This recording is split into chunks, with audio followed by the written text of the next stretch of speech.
Hello students, how are you? Today I will discuss a very important chapter of class 12, that is integration. Integration एक ऐसा chapter है class 12 में जिससे आप एक अच्छा मार्क्स स्कोर कर सकते हो और ये अन्य कॉम्पिटिशन्स के लिए भी बहुत ही इम्पॉर्टेंट चैप्टर है। तो आइए आज हम लोग देखते हैं इंटीग्रेशन। इंटीग्रेशन है क्या? इसके पहले आपने एक बहुत इंपॉर्टेंट चैप्टर पढ़ा डिफरेंशिएशन, जिसके कुछ पार्ट क्लास 11th में भी पढ़ रखा है। डिफरेंशिएशंस आप चूँकि पढ़ चुके हो, उसके सारे फार्मूले पता हैं, उसके कॉन्सेप्ट पर इंटीग्रेशंस आपका आसान हो जाता है। बच्चों, integration is nothing but it is A inverse process of integration means it is A inverse process of differentiation. यह डिफरेंशिएशन का क्या है? एक इनवर्स प्रोसेस है। चूँकि डिफरेंशिएशन का ये एक इनवर्स प्रोसेस है और डिफरेंशिएशंस में किसी दिए गए फंक्शंस का हम डेरिवेटिव फाइंड आउट करते हैं। इसी कारण अगर डेरिवेटिव का इनवर्स कॉन्सेप्ट हम लें तो इसे हम कहेंगे एंटी डेरिवेटिव। इसीलिए इसका नाम, दूसरा नाम क्या पड़ा? Anti derivative.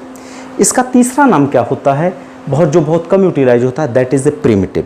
तो आपसे क्वेश्चन पूछा जा सकता है, find the integration of any function, of any given function, या find the anti derivative of the given function. या तीसरा क्वेश्चन पूछा जा सकता है, find the primitive of any given function. तो ये integration, anti derivatives and primitive are the synonyms word. बच्चों, आइए अब समझते हैं कि व्हाट इज़ द इंटीग्रेशन और कैसे ये इनवर्स प्रोसेस के तहत वर्क करता है।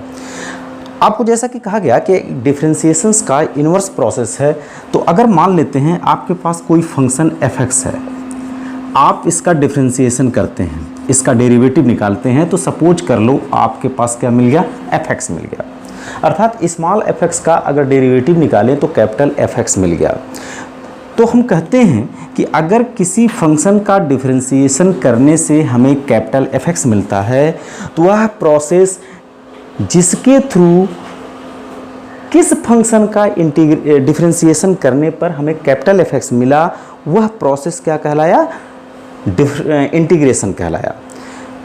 एक बार पुनः बच्चों, अगर किसी फंक्शन का डिफरेंशिएशन करने से एक नया डेरिवेटिव मिलता है, तो ये डेरिवेटिव किस फंक्शन का डिफरेंशिएशन करने से पता कर चला। अगर इस बात का पता करना हो तो वह प्रोसेस जिसके थ्रू यह फंक्शन fx किस फंक्शंस का डेरिवेटिव है, that is known as a integration.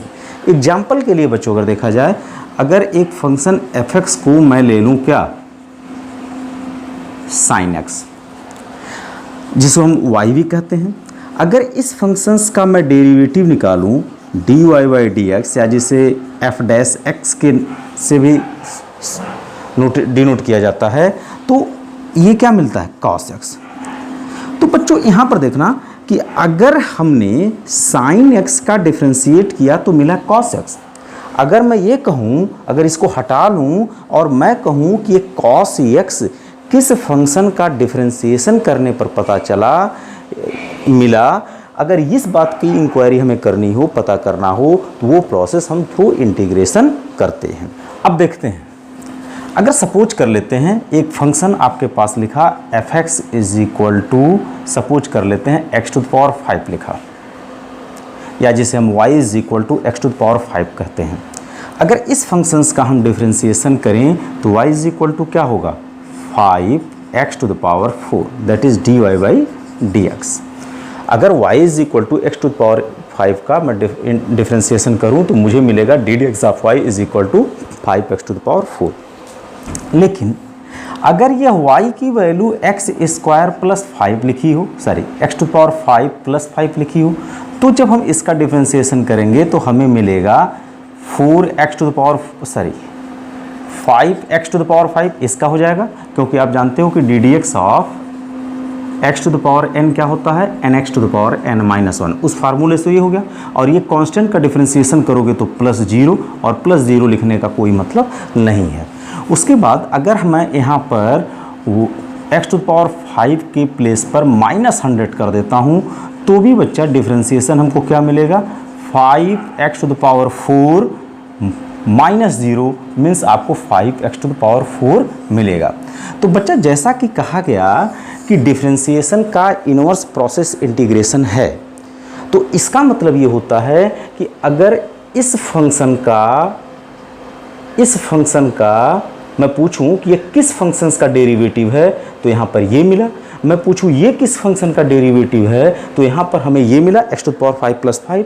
अगर मैं यहाँ पूछूं ये किस फंक्शन का डेरिवेटिव है तो इसका रिजल्ट हमें मिलेगा x to the power 5 minus 100। तो अगर ये डेरिवेटिव है तो एक ही चीज़ का डिफरेंशिएशन जो हमें 5x टू द पावर 5, अलग अलग चीज़ों का डिफरेंशिएशन जो हमें 5x टू द पावर 4 मिल रहा है, इंटीग्रेशन में क्या होगा, इंटीग्रेशंस में क्या होगा, ये सेम वैल्यू नहीं देगा। अगर मैं पूछूं यहाँ इंटीग्रेशन इसका क्या होगा तो आपके अनुसार ये होगा, यहाँ पे इंटीग्रेशन ये होगा, यहाँ पे इंटीग्रेशन ये होगा, लेकिन इंटीग्रेशन तो नहीं बताएगा कि यहाँ हम 5 होंगे, यहाँ हम 100 होंगे। Integration doesn't declare this. तो आखिर यहाँ क्या गोलमाल चल रहा है, डिफरेंशिएशन का इनवर्स प्रोसेस इंटीग्रेशन है। तो अगर ये मैंने 3 फंक्शंस का डिफरेंशिएशन किया तो हमें सेम मिला, जबकि तीनों फंक्शंस क्या हैं, अलग अलग हैं।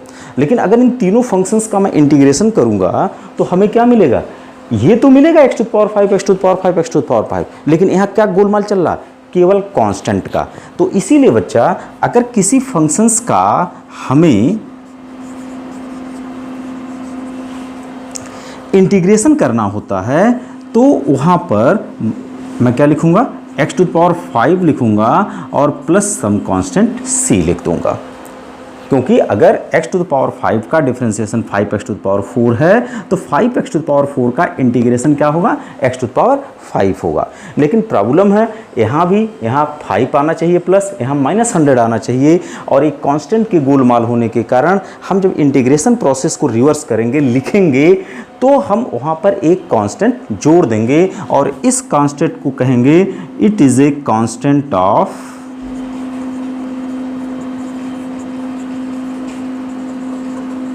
Integration. It takes any value, ये कोई भी वैल्यू ले सकता है। अच्छा, तो अगर ये कोई वैल्यू ले सकता है तो वेरिएबल क्या है, वेरिएबल भी क्या है, एक ऐसा सिंबल है जो डिफरेंट वैल्यू ले सकता है। लेकिन बच्चों वेरिएबल का कॉन्सेप्ट ये है कि वेरिएबल किसी एक क्वेश्चंस में बहुत सारे वैल्यू ले सकते हैं, लेकिन कांस्टेंट किसी एक क्वेश्चंस में केवल एक ही वैल्यू ले सकता है। अगर किसी दिए गए क्वेश्चन में इस c की वैल्यू अगर 5 हो जाती है तो पूरे क्वेश्चन के दौरान c की वैल्यू हमेशा 5 रहेगी। तो उस क्वेश्चन में c की वैल्यू फिक्स, इसलिए कांस्टेंट कहलाया। चूंकि डिफरेंट क्वेश्चंस में, जैसे इस क्वेश्चंस में c की वैल्यू 0, इस क्वेश्चन के लिए c की वैल्यू 5 और इस क्वेश्चन के लिए c की वैल्यू 100, तो for the different question the value of c will be very. तो ऐसे केस में ये एक जनरल कांस्टेंट न कहला करके आर्बिट्रेरी कांस्टेंट के नाम से जाना जाता है, आर्बिट्रेरी कांस्टेंट के नाम से जाना जाता है। और चूंकि ये कांस्टेंट डिफरेंट वैल्यू रखता है, इसलिए इस तरह के इंटीग्रेशंस को हम इंडिफिनिट इंटीग्रल कहते हैं, क्योंकि c की वैल्यू क्या होती है, डिफरेंट होती है। इसलिए इस चैप्टर का नाम क्या पड़ा, इंडिफिनिट इंटीग्रल, क्योंकि c जो कांस्टेंट की वैल्यू है वो डिफरेंट है। अब बच्चों ये जो इंटीग्रेशन है ये कहलाता है साइन ऑफ इंटीग्रेशन। जिसका मैं इंटीग्रेशन निकाल रहा हूं that is known as a integrand, जिसके रिस्पेक्ट में निकाल रहा हूं। अब यहाँ x क्या है, इंटीग्रेशन वेरिएबल है, मतलब जिस इंटीग्रेशन वेरिएबल मतलब जिस वेरिएबल के रिस्पेक्ट में इसका इंटीग्रेशन करना है that x is known as a integration variable. और मैं इसका किसके रिस्पेक्ट में निकाल रहा हूँ, x के रिस्पेक्ट में निकाल रहा हूँ। और जो मेरा रिजल्ट आया that is the x to the power 5, ये कहलाया integral of 5x to the power 4। तो बच्चों इसको पढ़ा कैसे जाता है, इसे पढ़ते हैं इंटीग्रेशन या integral of function with respect to x. इस आधार पर कहा जाता है कि अगर किसी function d d x of f x का डिफरेंशिएशन अगर एफ एक्स हो तो इसका जो इंटीग्रेशन होगा that is f x with respect to d x, वो किसके बराबर होगा, स्मॉल एफ एक्स होगा प्लस सम कांस्टेंट सी होगा, जहां सी क्या है, आर्बिट्रेरी कांस्टेंट है, इसे कांस्टेंट ऑफ इंटीग्रेशन कहते हैं। एफ एक्स क्या कहलाया, इंटीग्रेंट कहलाया। ये क्या है, इंटीग्रेशन साइन है। ये क्या है, जिसके रिस्पेक्ट में हमें करना है। ये क्या है, एक्स वेरिएबल, इंटीग्रेशंस वेरिएबल है। और इसको हम पढ़ते हैं integral of function F x. Okay, तो इस चूँकि इसके पहले हम लोग पूरा डिफरेंशिएशन पढ़ ले हैं, तो डिफरेंशिएशन के कॉन्सेप्ट पर अब हम पढ़ेंगे तमाम ऐसे फार्मूले जिसको समझने की कोशिश करेंगे जो इंटीग्रेशंस में यूटिलाइज होते हैं। अगर हम थोड़ा सा ध्यान से देखें, अगर मैं डी डी एक्स ऑफ पहला फार्मूला जो बनता है x to the power n plus one by n plus one निकालूँ तो इसका डी डी एक्स क्या होगा, 1/n प्लस वन बाहर चलाएगा, d d x of x to the power n plus one. जब इसका करेंगे तो 1/n प्लस वन, इसका डी डी एक्स करूँगा तो ये हो जाएगा n प्लस वन का अगर डी डी एक्स करूँगा तो हमें क्या मिलेगा, n प्लस वन पहले चलाएगा और x का power n plus one minus one हो जाएगा। This will be cancelled out और n प्लस वन से ये कैंसिल हो जाएगा और आपको मिलेगा x to the power n। तो आपको क्या मिला, अगर d d x of x to the power n plus one by n plus one की वैल्यू निकालते हो तो आपको क्या मिलता है, x to the power n। तो जब इसका इंटीग्रेशन निकालेंगे तो यहाँ से हमें क्या मिलेगा कि अगर हम इसका इंटीग्रेशन निकालें विथ रिस्पेक्ट टू x तो हमें क्या मिलेगा, answer x to the power n plus one by n plus one, और हमेशा एक इंटीग्रेशन कांस्टेंट हम जोड़ देंगे। इस क्वेश्चंस में इस बात का ध्यान रखना कि हाँ, where n does not equal to minus one, अगर n की वैल्यू यहाँ पे माइनस वन नहीं होगी। अगर n की वैल्यू यहाँ माइनस वन हो जाती है, if n is equal to minus one, तो इस फॉर्म में हम देखते हैं d d x of log x, जिसे हम लिखते हैं 1/x। तो इस केस में अगर 1/x का डिफरेंशिएशन इंटीग्रेशन करते हैं तो हमें मिलता है log x plus some constant c। बच्चों, अगर n की वैल्यू यहाँ माइनस वन पुट कर दूँ तो x का पावर माइनस वन होगा और ये हो जाएगा 1/x। 1/x की वैल्यू होगी log x प्लस c। चूँकि लॉगरिथम किसी नेगेटिव वैल्यू का नहीं होता तो यहाँ पर हम एक मॉड लिख दिया करते हैं। इसी तरह से ये हो गया एल्जेब्रिक फंक्शन का, ये हो गया लॉगरिथम फंक्शंस का। अगर मैं differentiation e to the power x का लिखता हूँ तो that is known as e to the power x। इस सारे डिफरेंशिएशन के फार्मूले आप लोग पहले से जानते हो। अब मैं अगर e to the power x का इंटीग्रेशन करता हूँ तो ये मुझे मिलेगा e to the power x plus some constant c। इसी तरह से डी डी एक्स ऑफ, आप सभी ने देखा होगा e to the power x का डिफरेंशिएशन होता है e to the power x log a bay c। बच्चों, अगर दोनों तरफ मैं log a बे c से डिवाइड कर दूं तो log a bay c a to the power x upon log base c की वैल्यू जब मैं कर दूंगा तो यहाँ पर भी क्या आ जाएगा, log a बे c। तो इस तरह से अगर मैं भाई यहाँ भी log a बे c हो जाएगा, ये इससे कट जाएगा और क्या मिलेगा, e to the power x ही मिलेगा। तो ऐसे सिचुएशंस में जब मैं a to the power x का यहाँ इंटीग्रेशन करूँगा तो हमें क्या मिलेगा, ये मिलेगा a to the power x by log a bay c plus some constant c।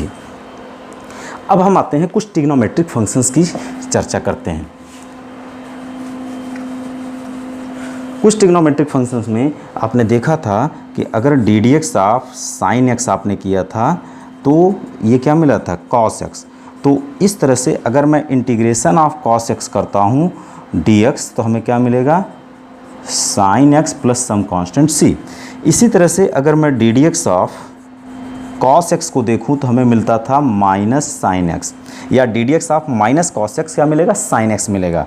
तो अगर मैं इसका इंटीग्रेशन करूँ साइन एक्स डी एक्स का, तो यहाँ पे क्या मिल जाएगा, minus cos x plus some constant C. इसी तरह से अगर मैं d d x of tan x की बात करूं तो इसका आंसर मिलता था सेक स्क्वायर एक्स। तो अगर मैं integration sec square x d x का करूंगा तो हमें क्या मिलेगा, tan x plus some constant C. अब देखो अगर d d x of cosec x की बात करें तो हमें क्या मिलता था, डी डी एक्स ऑफ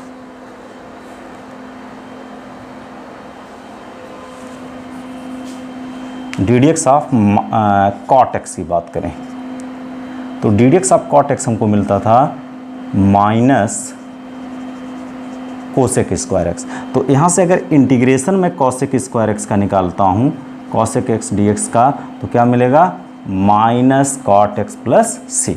इसी तरह से d d x of sec x हमको मिलता था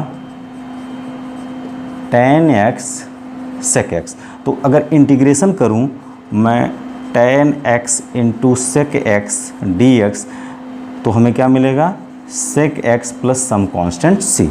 अगर मैं डी डी एक्स करता था कॉसेक एक्स का,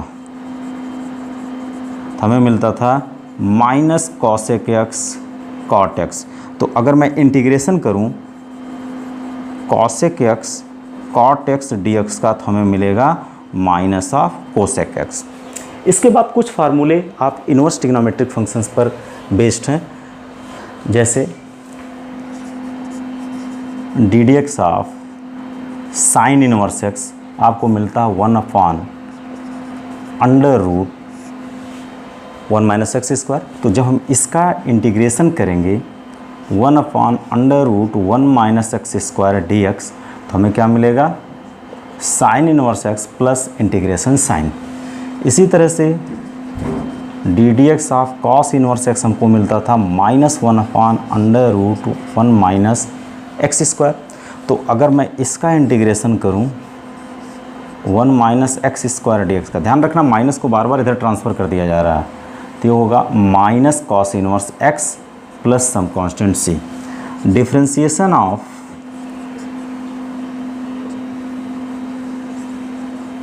टेन इनवर्स एक्स हुआ करता था 1/1 प्लस एक्स स्क्वायर। तो इसका इंटीग्रेशन क्या होगा, tan inverse x plus some constant C. इसी तरह से अगर differentiation of sec inverse x का करते हो तो ये मिलेगा 1/x √x स्क्वायर -1। तो इस कॉन्सेप्ट के आधार पर मैं लिख सकता हूँ x √x स्क्वायर -1 का इंटीग्रेशन जो होगा वो होगा sec inverse x plus some constant C. इस तरह से बहुत सारे फार्मूले जो आपने डिफ्रेंसिएशंस में सीख लिए हैं, ठीक उसका रेसिप्रोकल आप कर देंगे तो आपको इंटीग्रेशंस के फार्मूले मिल जाएंगे। आइए चलते हैं इस पर बेस्ड कुछ और अच्छे क्वेश्चंस को सॉल्व करने की कोशिश करते हैं कि आखिर।